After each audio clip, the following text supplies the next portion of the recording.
একটা মানুষ তো ওটা না, মানুষ সব নামিয়ে দিয়েছে, না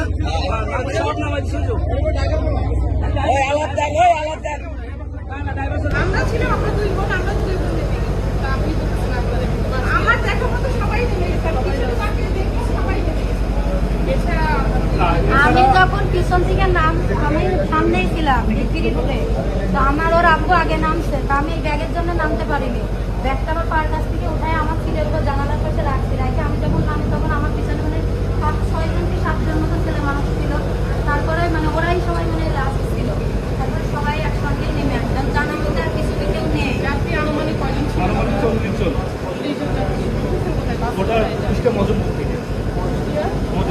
আচ্ছা, এটা গাড়ির নাম কি? SB super deluxe. এটা কি এসি গাড়ি?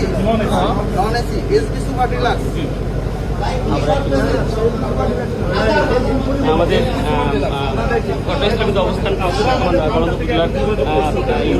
তিনি কিন্তু অলরেডি যাত্রীদের খোঁজখবর নিচ্ছেন এবং তাদের সার্বিক অবস্থা জেনে নিচ্ছেন, দেখতে পাচ্ছেন। এবং এই যাত্রী বাসে কত যাত্রী ছিল তার খোঁজ আনুমানিক 40 জন, এবং তার টিকিটও তারা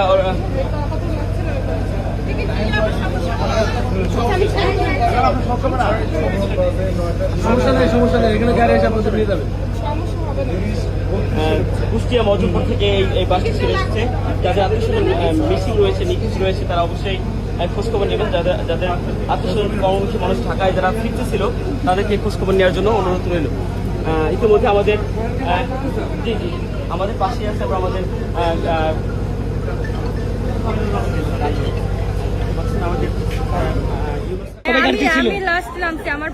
তার মানে কি সবাই নেমে গেছে গাড়ি থেকে?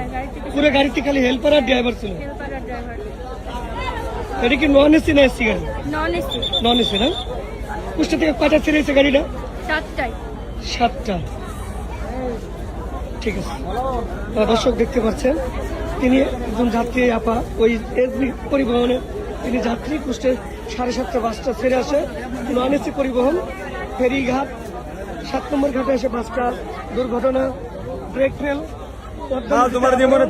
দ্বিতীয়বারের মতন আবারও পদ্মনদীতে বাসটা পড়ে যায়। আসলে এখানে দোষটা কার এখনো বোঝা যাচ্ছে না, দোষটা বলা যাবে না, কারো এখনো দেওয়া যাচ্ছে না।